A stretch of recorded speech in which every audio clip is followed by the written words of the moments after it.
Well, hello everybody. It's Dr. Carmen Bryant, and this is Car Chronicles. I'm back. I'm gone from Texas. I'm back in the great state of Washington and the great Northwest. And you guys ready? Let's do this. The other day, Dr. Ramani said something that was very, very powerful, and I wanted to come back and repeat it and do a video on it as well. But narcissists are social climbers seeking status to gain supply. Want me to say it again? They are social climbers seeking status to gain supply. What does that mean? Let me just focus on the easiest one, which is the somatic narcissist. The somatic narcissist always has to be seen. Somatic, soma, body. They're into their body, they're into their looks, they care about what people say, they care about how they look in front of people. They have to be the most attractive, the most intelligent, they have to be the wealthiest, even if they don't have wealth. They have to be seen. They have to be seen. Anytime they get into any type of organization, they always got to be the ones at the top. They have to be the ones at the top, number one, because it's a matter of power and control. They have to be in control. And they think that status gives them, what's the word I'm looking for? Great power and control. Status gives them great power and control, gives them recognition, and has everybody looking at them, which it does, as long as they have status. So you'll see them competing for, or they're even dirty. They're very dirty. Well, you hear them start a smear campaign on the low. It's a smear campaign. It's the little things that they say, or, they're competing with the person that is in charge, the CEO or the president of an organization.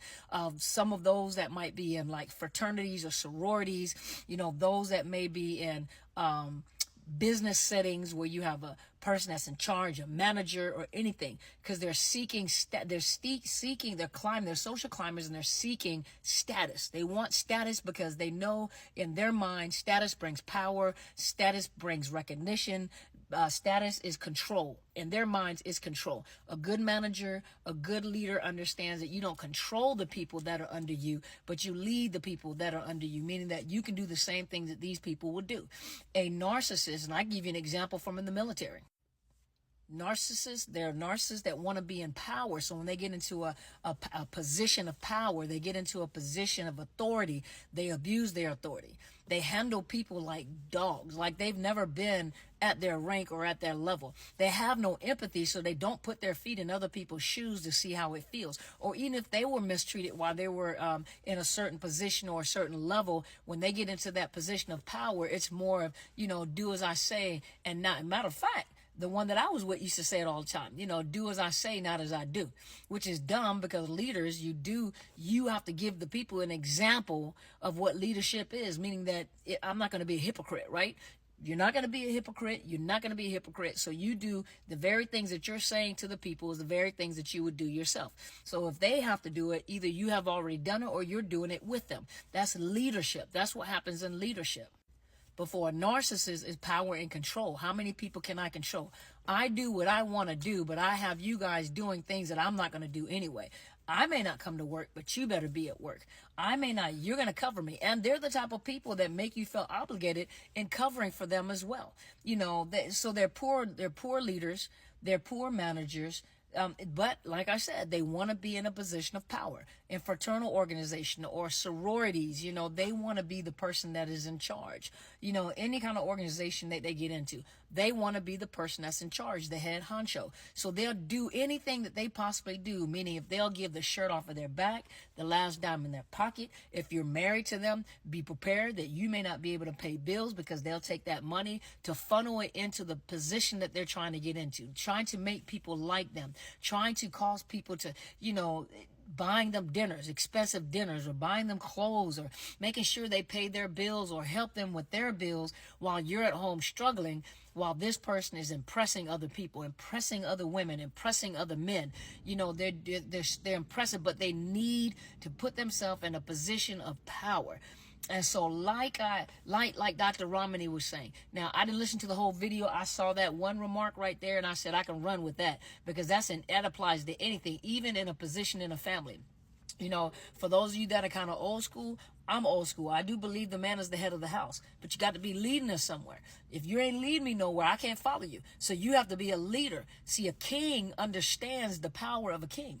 A king understands that he's of service to the queen. He's of service to the family. The king understands a kingdom. He understands he serves the people, and then the people serve him. A queen understands the power and the authority that she has. And she's not going to run over the people that are in her house. She's not going to run over the king that's in her house. I'm old school. I don't know about y'all. I'm old school.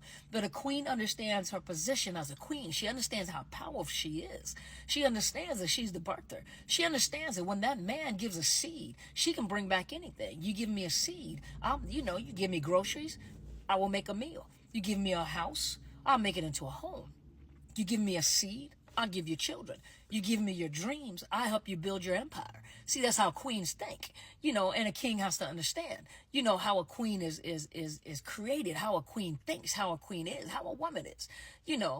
Narcissist doesn't think that way, because a narcissist wants credit for everything. They want to not only give the seed, they want to birth the seed. Not only they don't believe in teamwork. There's no such thing as teamwork.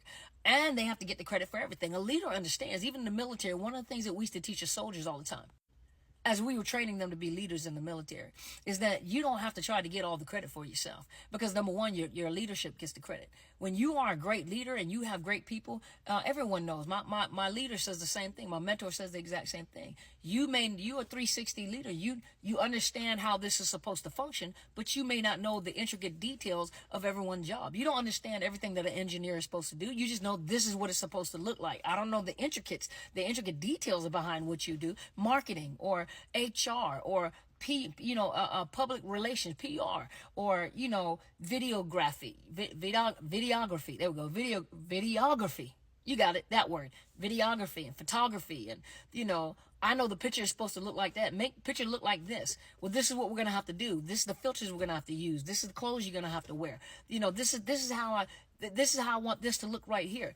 People that do marketing, people that do, this kind, they understand what it's supposed to look like, but they may not know the intricate details of everything. However, a narcissist thinks they know the intricate details of everything, and when things fall apart, they're quick to blame and blame other people. Used to teach people, teach the leaders in the military. I used to teach the leaders, you don't have to get credit for everything, because you as a leader, you recognize the gifting that you have, and you give credence to the gifts and the talents that you have on your team. And when you give them credence, when you give them, credit for what they're doing, you give them recognition, you applaud them, you award them, they'll be willing to keep doing it. And you are a powerful leader, and people recognize your leadership skills by the awesome team that you're leading. They don't know the details about how you all want to fight. They don't know the details of the personal situations that go on within the group. All they know is the product that you produce. All they know is what your soldiers look like, and that goes to the credit of the leader. But other than that, you always give the credit to the team. A narcissist can't do that. That would, oh my God, that a narcissist would keel over, pass out, be out of oxygen, can't breathe. Think about it. A narcissist has to get all the attention. The narcissist has to have all the power, and they climb those ladders because they got to be seen. They've got to be seen. They've got to be recognized. They're not going to give the team credit. If the team messes up, if they make a decision and the team goes by the decision of that narcissist, instead of giving them the freedom and the autonomy to make certain decisions or do certain things that bring creativity to the team, immediately that narcissist is going to blame the team.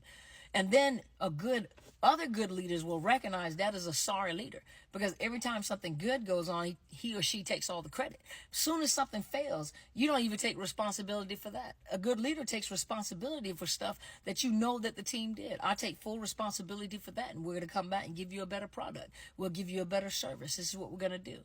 It's all about the appearances, is all about who's going to pay attention. It's all about power and control. It's all about look at me, look at me, look at me. That's how a narcissist is. Look at me. A narcissist is a narcissist is a narcissist. Tigers do not change their stripes. A narcissist is what a narcissist is. And the way that they are at home, just imagine they are subtle at work. They're not that obvious because they can't be that obvious. But if you go behind closed doors, you'll find out these wonderful, great leaders that people fall down and worship. These are the biggest monsters and most hateful people when you get home. They're the most hateful, loud, argumentative, and they know how to love bomb because they love bomb their staff. They love bomb their families. And it's such a good feeling. They make people feel so good about themselves. A narcissist is a narcissist is a narcissist.